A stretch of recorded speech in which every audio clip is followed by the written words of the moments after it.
Good evening, ladies and gentlemen. How you guys doing?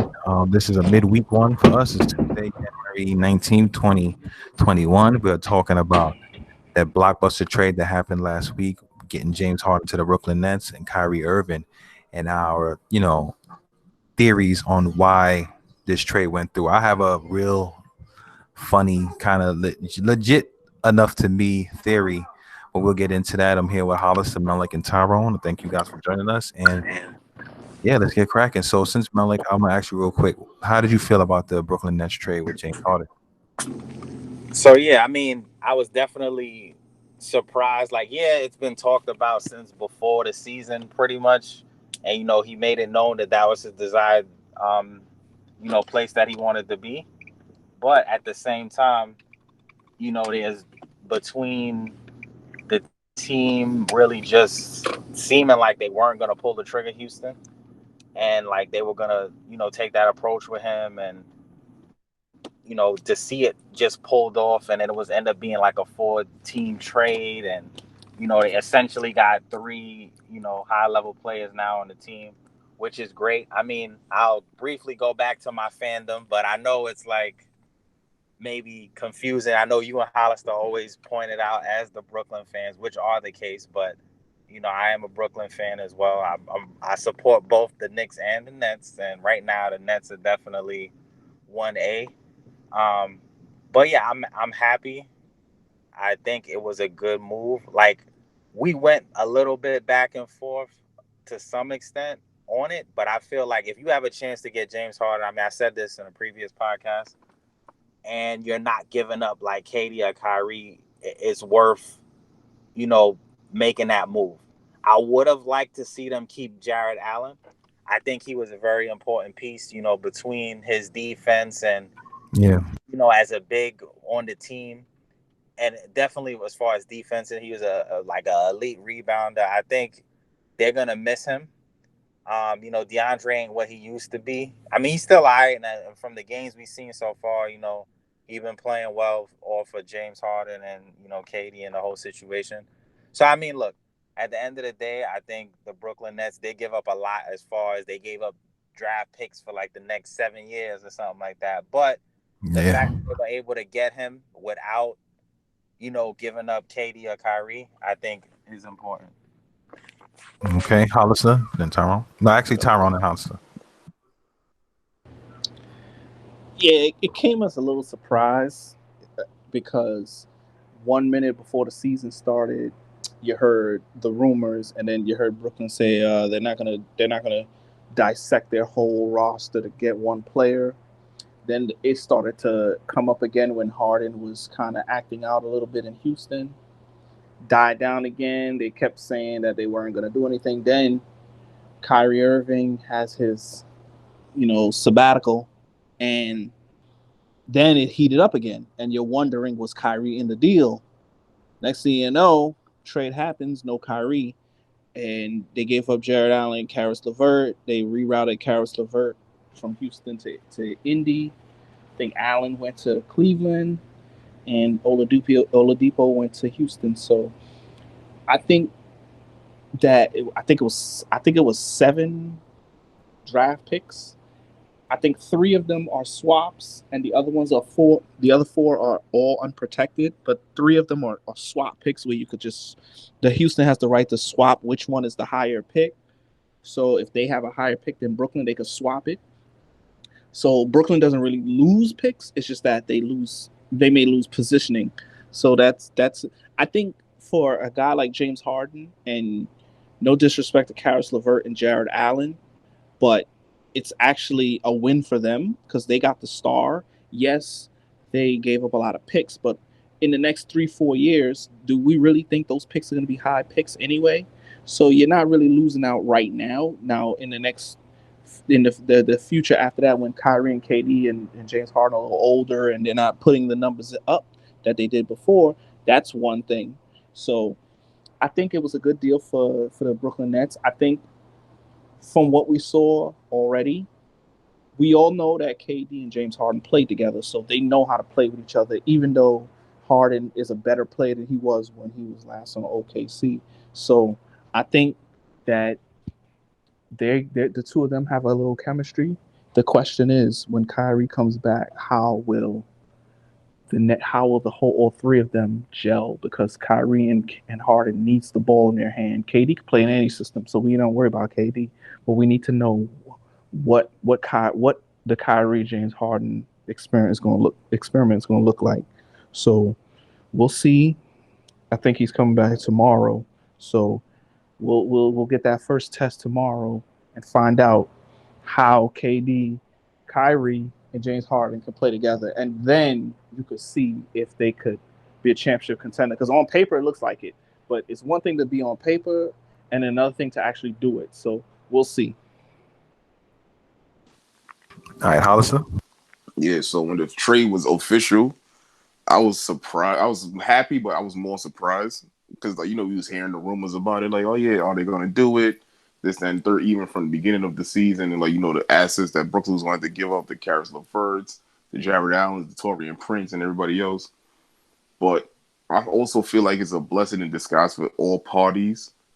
Even though with the whole Karis LeVert thing, he discovered that he has the issue with his kidney, the mass in his kidney.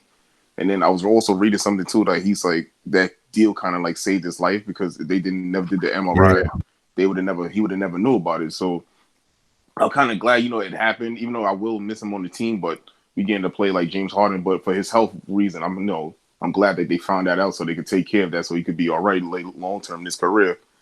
Definitely gonna miss Jared Allen for like everybody else said, his defensive play, his rebounding, his blocks. But like I was reading something as well too. Him and Torian Prince, they asked him. They said, if you were Sean Monks, would you do the trade for James Harden? They both said, yeah, why not? Because we gained a superstar who's a more mature player now from back when he was in OKC. Like he said the other day, he said we're grown men now, so he got the mindset like, all right, I want to win, but I know I have to sacrifice something to win. So he's willing to do that. I guess he got that mindset like, all right, I want to win. This is what I'm gonna have to do. Got to be a better teammate. This, that, and the third. He played with KD before, so he know how that goes. Just hopefully when Kyrie comes back tomorrow, Kyrie probably got the mindset like, all right, maybe this is I'm gonna have to adjust to this, adjust to that. But with them giving up all those assets, I feel like Brooklyn is looking at it like this is the window we have now to win. This is what we have to do. And then after that, I guess if they do win maybe 2 or 3 championships or whatever the case may be, they probably like, look, all right, yep. They probably like, look, we'll hit the rebuild mode, just take it from there, even though they lost a lot of draft picks for the next few years. But it was a good trade for all parties. Everybody's happy. James Harden is happy. He's where he want to be. He's back with Mike D'Antoni, a person that he loves and respects, and things like that. So I'm happy to see how it goes. Hopefully, it continues to work out how they play now. Even when Kyrie comes, he fits right in perfectly, which I think he will. But I hope so. But we never know with Kyrie, so we just got to wait and see what happens. But it's all good. I'm happy that we got him. That whole saga is completed now. So it's like, all right, let's focus on basketball and add more pieces to the roster and compete for a championship. And that's true. I mean, look, man, I look at it from this perspective. Like we all talked about at the beginning of the season when they were mentioning the trade that, that'll be crazy. Like Malik said earlier that we were saying that, if you could get a superstar like James Harden, you got to try, regardless, you figure out the rest later. But for the past 2 games that we have watched, and I was fortunate to watch the game yesterday after DVRing it and not checking up the score, and it was a good game to see the chemistry that they already kind of have already between the two of them. And the way they're getting other guys involved and the defense that they played, it looks pretty good. And I'm hoping and praying that when Kyrie gets there, that everything kind of meshes well. I mean, like I think they all want to play with each other, and I believe that they all agree that this is a very talented team. And I see that the mindset of James Harden, like he wasn't doing a lot of the dribble like he was doing before. I mean, he goes kind of not standing around, but a lot of the stuff is like movement and back cuts and setting up people and making the right decisions. Kevin Durant seems to be flowing. Everybody seems to be flowing.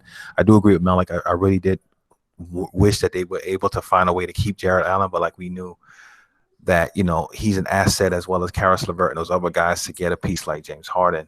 And like Tyron said with the picks, I mean, if these guys can stay healthy, they all buy in, I mean, they fill in the gaps here and there with like free agency and different things like that. The Nets will be okay for the next 7 years where the picks to me at the moment, like Tyron said, we don't know how the draft going to be. We don't know how the class is going to be. It could be a weak draft. And the way the Nets are going to be playing, even if they didn't make the move for, James Harden, they will not be picking like lottery per se anyway. You know what I mean? They've been picking like mid-tier, first round and stuff like that anyway. So I don't think it'll be like a drastic and big thing for them to give up those picks like how they did back when KG and them was like out there prime and older.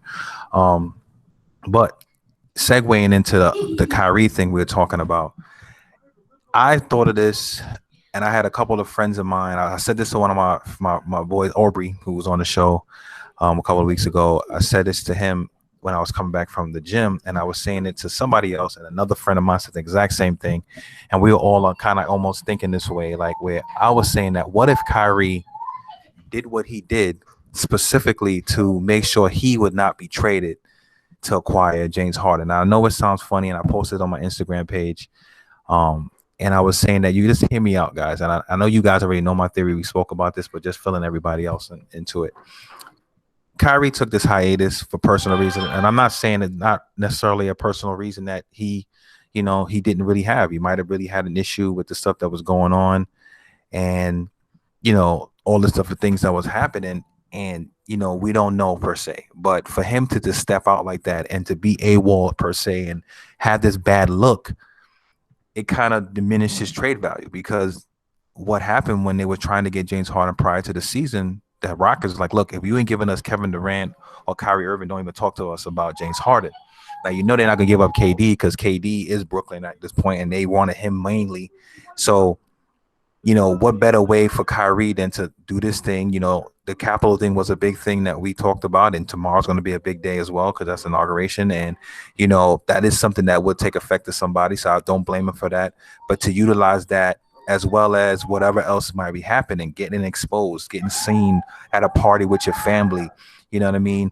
Being on that call with someone and seeing them, there, at that lady's attorney general's meeting, you know what I mean? It's like to be seen, to be shown, and not answer the team and not respond to the coach. I think all of those things help with the Rockets. Like, look, I don't want to even take a chance with a head case like Kyrie Irving. You know what I mean? His stature amongst the people in the league is like he's a great talent, he's a great player, but you know what I mean? Can he be trusted? Can he be reliable? All the media outlets are saying these different things. So if I'm Houston, I'm not going to take that chance. So now I would take a Karis LeVert, who was also showing in the absence of KD when he was off for the, COVID thing, in the absence of Kyrie, showing their value, showing their worth. And for them to do that and to actually spark that interest in a lot of other teams, it brought their value up and it kind of helped them. So yes, we did gut the team and lost some debt, but we got James Harden in return. So I feel that this could have been a ploy between the three of those guys, like KD, Kyrie, and James Harden, or it could have been a thing between the organization like Sean Marks and KD, Kyrie, and James Harden to try to get this deal done without having to give up their three-headed monster. So it's yet to be seen, but I do feel that the way that James Harden's been playing right now, the unselfishness of Kevin Durant and the efficiency. Kevin Durant scored 30 points yesterday with 19 shots. Like, you know what I mean? He didn't get like a 30+ shots. He had 19 shots and he was able to still get his buckets. And, James Harden started turning on late when they needed him to do it. I feel that it should work. And as the chemistry builds, the sky's the limit for this group. So I'm very excited for that. And I'm very happy that James Harden's on the team right now. And I'm hoping that tomorrow's game will show that this thing can work and championships will come, moving forward. So Hollister, what do you think about my theory? I agree with the whole thing because, as you said, like, as soon as the rumors really started to like get hot, like, all right, they might pull the trigger on the trade. Kyrie disappears. Now it's like, all right, he was out for personal reasons. He didn't specify, why he was out, even though he didn't really have to. Then you see him at the whole thing with his sister's birthday and his father's birthday with no mask on. So the NBA is going to find out about that. That's automatically 7 days you got to be out to quarantine, and you got to have a bunch of COVID negative tests for the COVID. And then all in the midst of all of that, the trade ended up happening. So it's like, all right, Harden's been there, 2 games already. Tomorrow's going to make 3 now. As soon as after the trade happens, he's expected to come back to return to the team now. All of a sudden, he spoke to Sean Marks. He explained everything now. He speaks to the media. He practiced today. He had the whole conditioning thing and all this stuff now. And then he also said, too, he just needed some peace. I guess some real personal stuff must have happened to him. Yeah. Also, it could have been the fact that he probably realized, like, damn, now that James Harden's on the team, KD's there, he got to be the one to sacrifice. So that probably took a toll on him mentally. Who knows? But let's see. But I agree with your theory though. Like, hopefully when he plays tomorrow, he has the mindset like, all right, we got to do this together. It's not just me anymore. Because when he was on Boston, he had Jason Tatum, Jaylen Brown didn't work out. He was on Cleveland. You had LeBron. You had Kevin Love. You won a championship there, yeah. But now you have two other players that you don't really have to worry about. Like he said early in the year when he was throwing the shade out of LeBron, you don't have to worry about scoring. Hitting the last shot. You got two other guys that can do that as well. So it's like now he got to accept the fact that he got to be the third wheel on this Brooklyn Nets team. Yeah. Hopefully he sacrificed, because at the end of the day, it's a business and they all play to win championships. So hopefully he could adjust to that and get it done. All right, I'm going to talk on this based on what happened before we heard from Kyrie today. Your theory is, I think, it's more overthinking than anything. If that were true, he would be even more of a disgrace than what people have been saying about him these past week and a half, 2 weeks. To purposely devalue your trade value to get another player, that's kind of pathetic in my eyes.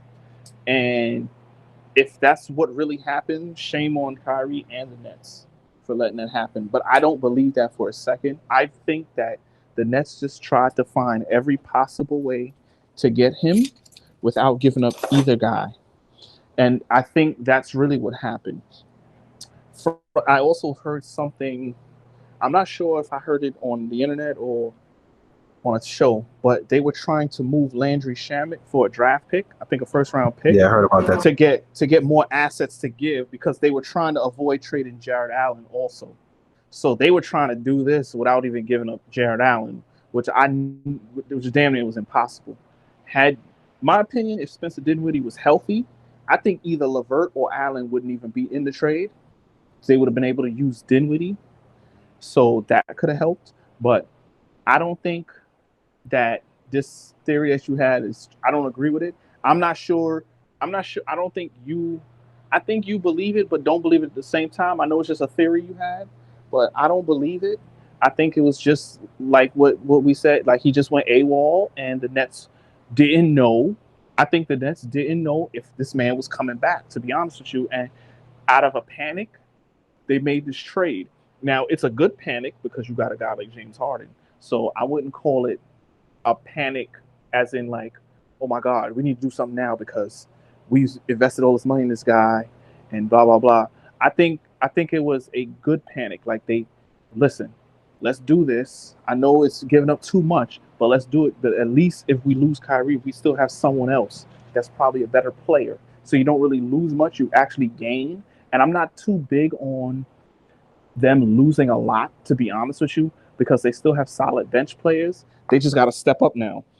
Joe Harris, the kid, who was the kid that was backing Jordan up the other day? Reggie Perry.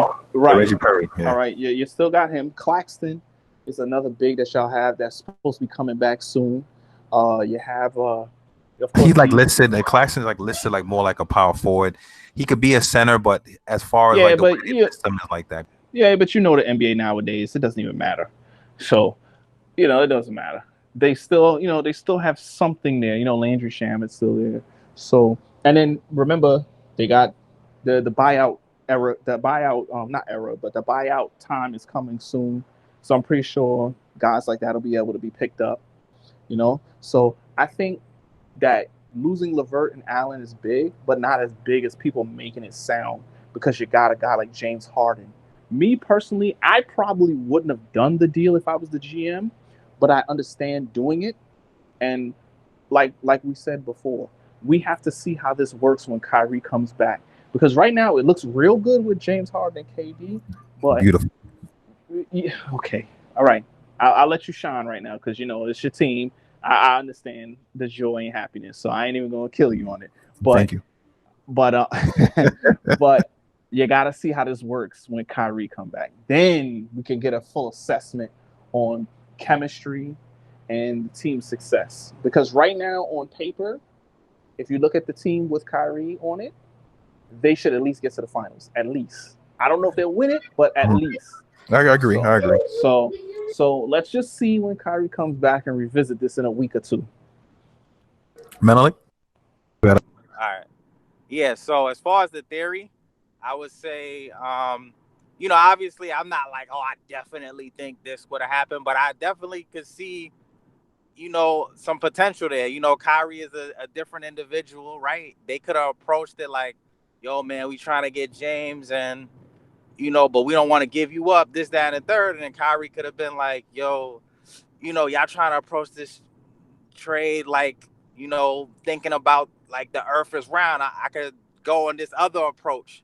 Like, instead of trying to go through traditional means, let's do X, Y, and Z. I'm telling you, this is gonna work, this, that, and the third. The Nets was like, all right, let's try it. We ain't got nothing else to lose. Like, once again, I don't really think that that was like the most likely scenario, but he's definitely a unique individual in the way he thinks and processes things. And a lot of sometimes backhand stuff goes on, or people try to do, there's a lot of things that happen under the table, like as you even see with the James Harden situation, other situations, things come out later on. So as far as the theory, I could understand some of the bases where there was just a lot of things that seemed to fall in line and fall in place, in a certain way. Even with the video coming out, things of that nature. Some people are like, in cases like that, some people would take everybody's phone at the venue or do certain other things if they really didn't want to be seen. But I mean, you never know. It could have been somebody snuck one in, this, that, and the third. So, yeah, on the one hand, I think he really just had some issues and was dealing with some stuff. And the Nets were like, look, we need an assurance for KD, and just in case this Kyrie thing doesn't pan out. And they were like, let's go ahead with it. Let's pull the trigger, and hopefully he comes back. I do think they still had him in the plans the whole time. Like, I don't think it was we trying to get James and we trying to move on from Kyrie. I do think were they really thought he would come back and they were going to be supportive of that. So yeah. So as far as the theory, like I said, yeah, it could be a little far fetched, but you never know. yeah. I mean, look, I mean, don't get me wrong. Are you finished, Malik? I don't want to cut you Yeah, off. You're yeah. not finished. Yeah. Yeah, No, don't you get me good. wrong. Like, I agree with you guys. Who knows what's really going on. I just put the pieces together because you really start to think about it from the perspective of like the trade asset of it. I know what Tyron said earlier, and he said, that'll be a disgrace, but you have to look at it from a perspective like this, right? If you know that the three of you guys talked in the summer, so y'all want to play with each other, right? Y'all thought y'all could probably utilize the assets like Karis LeVert, Dinwiddie, and those other guys to get your trade done. Now, on the Houston Rockets, I have a franchise guys and James Harden that I don't want to give up, right? Just for pennies. And even though Spencer Dinwiddie, Karis LeVert, and Jared Allen are all legit pieces and stuff like that, you're not really getting that star power to put butts in the seats or that star power to really tell your fan base like, hey, we're going to make this step to the championship. So they might feel like, you know what, we want another star guy like a Kyrie or KD. Now, we already know that Brooklyn mainly got Kyrie because they was like, yo, it's a package deal between him and KD. Even with KD with the Achilles tear, and who would have thought, even though I believed, and I'm pretty sure Hollister believed in, and most of us, that KD's going to come back killing like he's been killing. You know what I mean?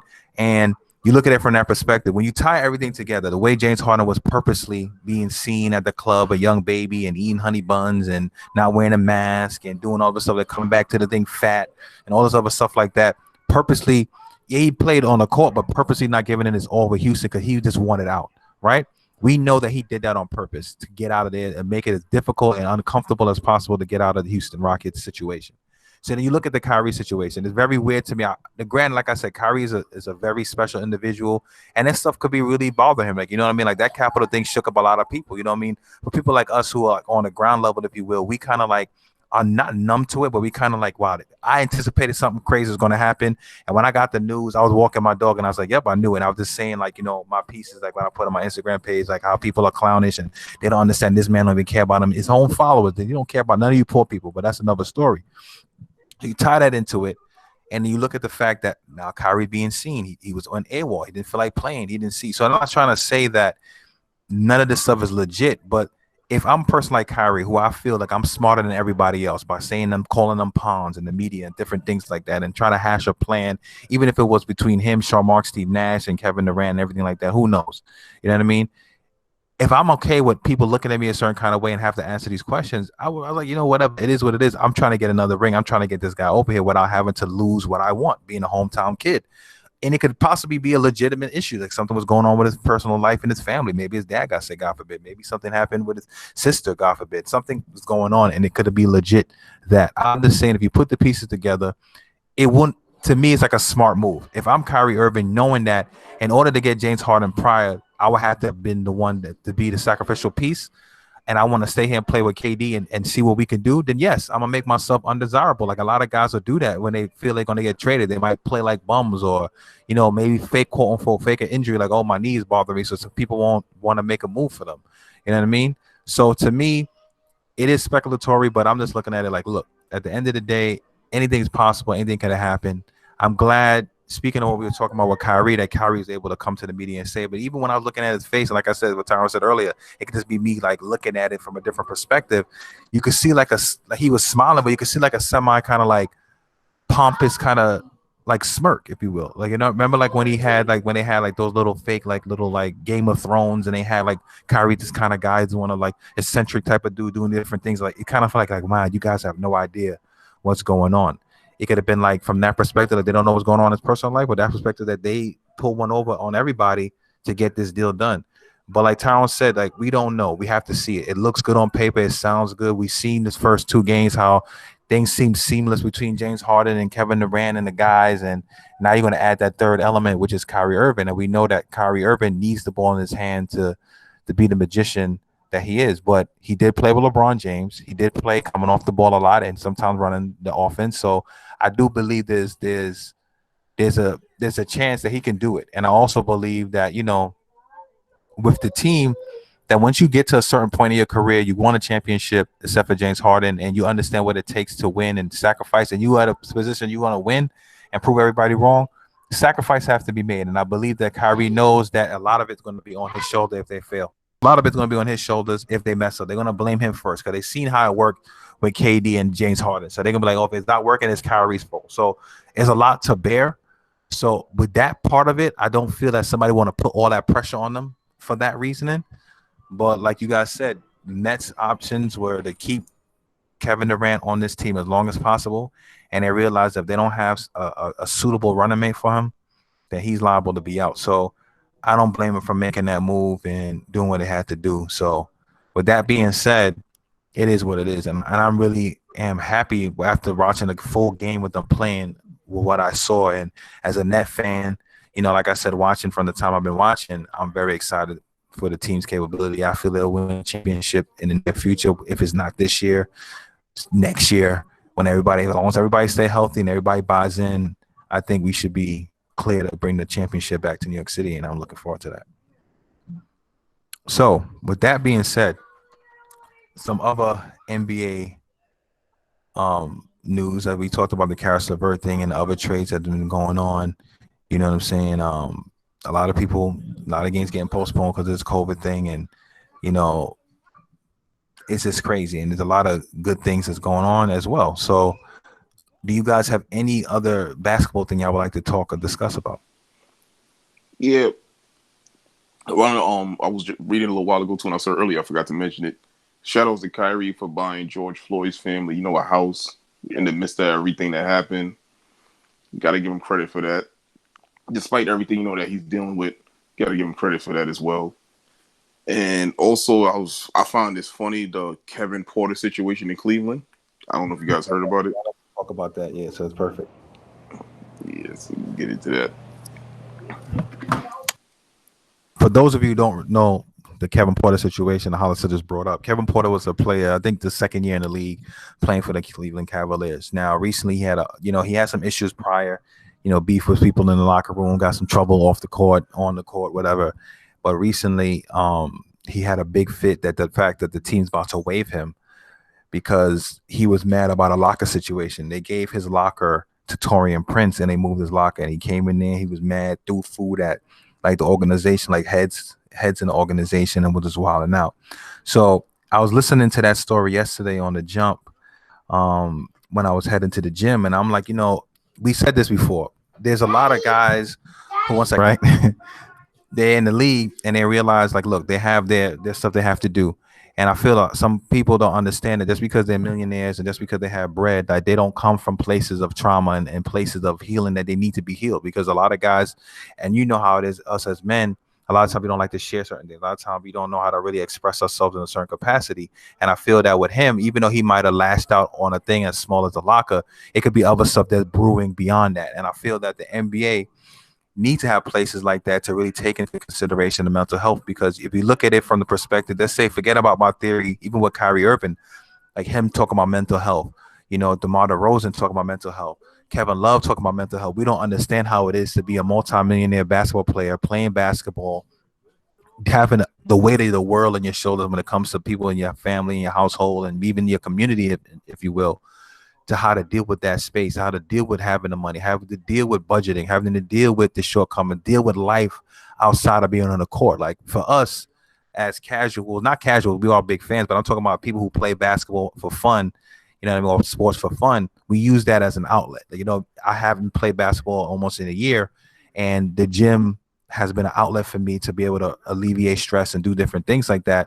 And if your job is basketball and that used to be your place of comfort, it's hard to say you don't have that anymore, because now it's more of a job per se than to like have a space where you can like clear your head and really get all that off your chest. So that's crazy to me what happened with him. It sounds funny, but it is something that really needs to be addressed, because a lot of these young players, and not even young players, a lot of these players don't have these outlets to like really cope and get over those things. And I just want to get you guys' opinion on that. And we could use the Kevin Porter situation as the starting point, but just in general, like, what do you guys feel about that, Tyrone? Yeah. They were talking about it yesterday on TNT with Kenny, Chuck, and Shaq and Ernie, and I have to agree with what Kenny Smith was saying.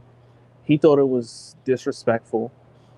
I think it was disrespectful, especially if you were on the team first and you're gone now. Yes, we know he got into some legal trouble on in November, and the team suspended him and gave him a leave of absence or whatever it was, and he wasn't even with the team this whole year. So I get it. And then you trade him. I mean, you trade for another player, and then that you just remove his locker from where it was, put it somewhere else, and then put somebody else's locker there. That's invading privacy. Where I work, that's a no-no, and I think they touched his personal belongings without his consent, and I thought that wasn't fair to him for him to walk back into the, regardless of what went on, regardless of, sorry, regardless of what went on and how long he wasn't there, that's still his personal space. So I thought that that wasn't right.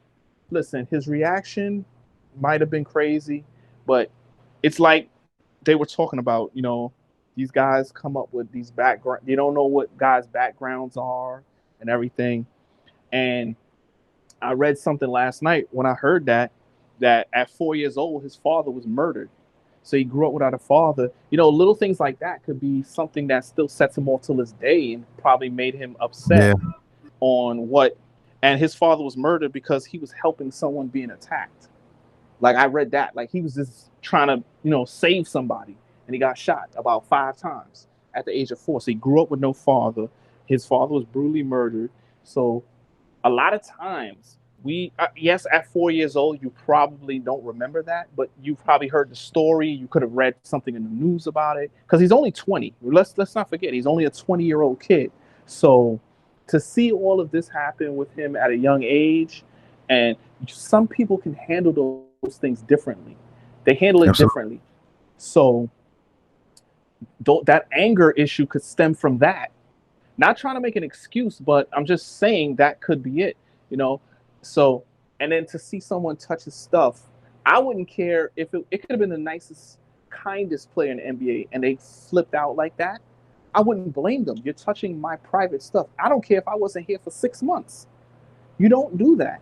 So I think Cleveland should take some blame in it. Now, yes, you shouldn't throw any food or stuff like that to people and everything. So I understand that part, but I think that he had every right to be upset. And now they're trying to trade or release him. He had a pretty good, late to last season, late last year. He had a pretty good, run.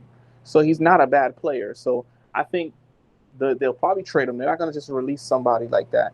I think they'll trade him. And But they said they're gonna listen, waive him. I don't think they're gonna even bother to try to trade him. To be honest. somebody will take him. Well, they're gonna try to trade him first. I think somebody will try to. Brooklyn, you feel me? Well, listen, if he gets waived, hey, you guys could get him. But I think that maybe he just needs a new start. Just get out of Cleveland and start over. But my personal take, I think that they should have notified him or got permission. Yes, it's your organization, it's your building, it's your locker room, but at the end of the day, that's still his privacy, his private area and everything. So I think Absolutely. they should have let him know. That's all I want to say about it. Okay, Menelik and Melik and Hollister. You brought up. Yeah, so I mean, I think Tyrone definitely and you both brought up good points. I mean, we don't fully know his background, and people deal with trauma experiences, etc., differently. You know, a lot people go through a lot of things sometimes in their life, things that they don't choose, and they have to do their best to deal with it. So he could have some issues going on there that we don't really know about. So I definitely understand those points, and I also think it's a good point that as much as once again, the saying two wrongs don't make a right, or you have to be in control of yourself or your own actions, or there's a way to handle or approach things. Yeah, throwing food and having a tantrum, quote unquote, is what they called it in a certain sense. That's not the way to go about it. I fully understand, like Tyron was saying, him being upset, um, because with anything, it's kind of like you want to be at least informed and treated with a certain level of respect. So I do feel he Absolutely. felt disrespected, and then he lashed out. So and he probably felt, why am I respecting these guys? They don't respect me. Look what they're doing. They're gonna just move my stuff, do this, do that. I thought, and you don't know what other discussions he had with the team. I obviously he was suspended for the other incident that he had, but there could have been other conversations like, oh, we support you, we this, we that, and we're gonna work with you, and this and that. He felt like maybe there was some slick stuff going on behind the scenes, or there could be a lot of different angles to approach it. But I think, look, in a case like that, I think it could have been, maybe they don't have to, because yeah, like Tyron said, it's their property, etc. But it wouldn't have hurt them to have the ability to, like, at least let him know or inform him, or the reason why. 'Cause I think they said they moved him to now where the end of the bench people are, or something like that. So they could have had reasons, but I could understand if I'm working somewhere, yeah, I have a locker, I have a desk, and I come into work and my all my belongings from my desk is on the other side of the room or something like that, and nobody said nothing to me, I would feel away. I think, and so I think there's multiple fault overall. It's an unfortunate situation, and we could see if they could work it out, or if he gets a chance from another team. And once again, it could be just stuff he has to deal with as well.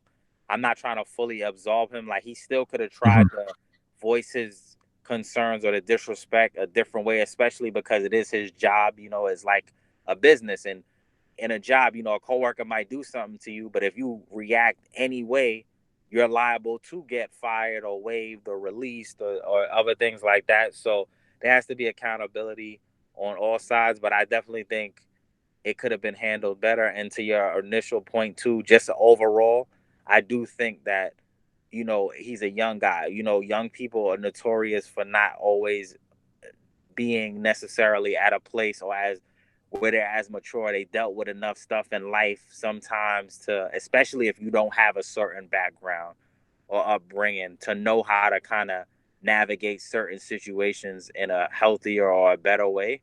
So hopefully, somebody could work with him and he could get, if there is other deeper issues, those could get resolved. And for any, young people coming up that might have had, unfortunate situations happen in their youth or whatever, etc. Yeah, I feel like with the whole thing moving his stuff out of his locker, I feel like Cleveland was being disrespectful. They could have this whole thing could have been avoided. All they had to do was pretty much have one of the coaches or the GMs or somebody call him, say like, "Hey, Kevin, we just made this trade. We just need you to come in. Move your stuff down to this locker. We putting this other person there. We don't want to go on your belongings without you knowing anything to avoid any kind of conflict." They already know. Yeah, he hasn't been there all season. He got all his legal issues going on, this, that, and the third. But they could have just made a simple phone call to him, like, "Oh, say come in when the rest of the team is not here.